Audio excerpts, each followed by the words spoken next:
Assalamu alaikum.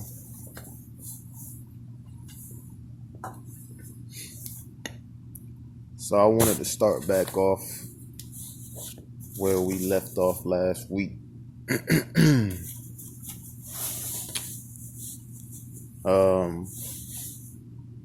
So as black people in America, or really as black people in any subjected to any form of government that's not our own indigenous governments,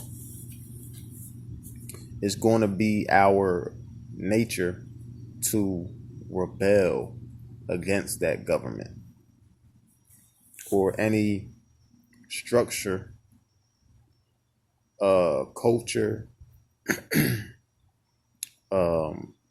any part of society that's adverse to who we are as a people and doesn't bring about the optimal functioning or functionality of,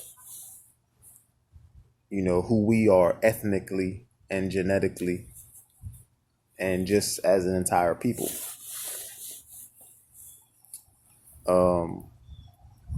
So going back also to how in 2020, or I would say since the 1970s, 1980s, we've looked at black people as gangsters and thugs.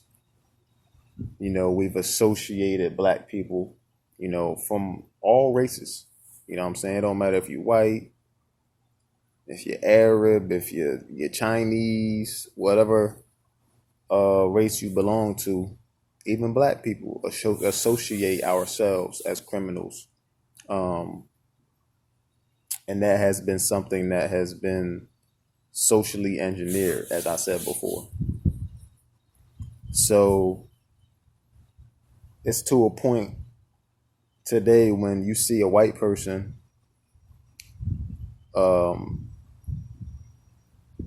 being gangster or a white person involved in criminal activity, what do they call that white person? They say that white person is acting black. So we've associated black with criminal, black with negative, black with thug. And I'm here to get that notion out of all of our heads. You know what I'm saying? Other people like me are here to get that stereotype out of our heads when we think about black people. You understand what I'm saying?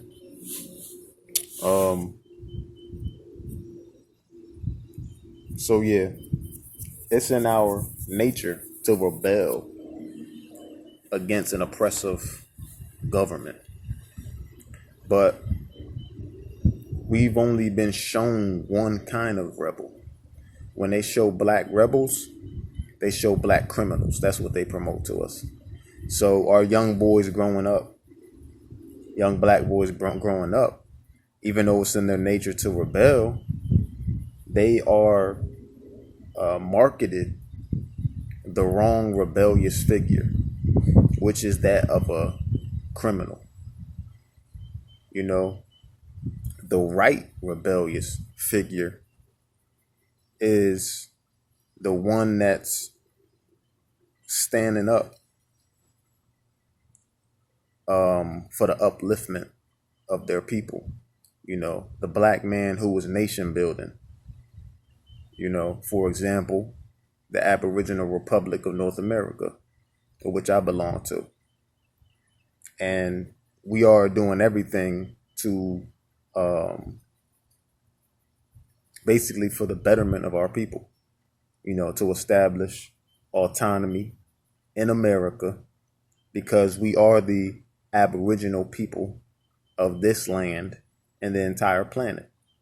But since we're in America, I'm talking about this land right now, North America. You feel what I'm saying? That is the correct implementation of being rebellious in this system. I'm gonna say it again. That's nation building.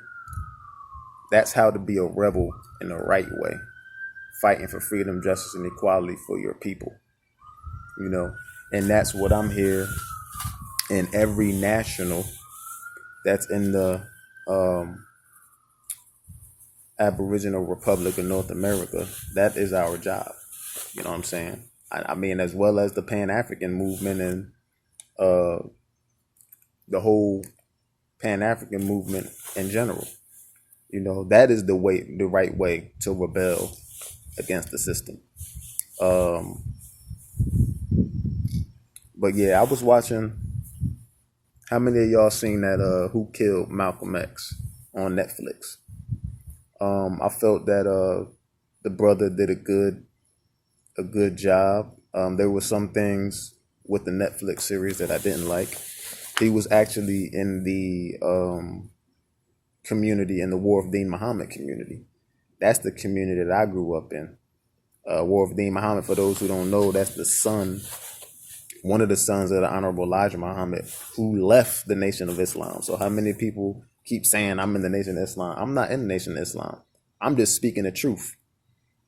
You understand what I'm saying? When I see truth, I'm going to promote that truth regardless of where it comes from. I've never been a registered member of the Nation of Islam, but I understand when somebody is speaking truth, and I understand when something is very critical for our people to learn. You know what I'm saying? When the nation, when the Honorable Elijah Muhammad is speaking truth, when he's giving us a knowledge of self, a knowledge of the devil, a knowledge of all of these things, and the knowledge of economic empowerment, I can't deny that.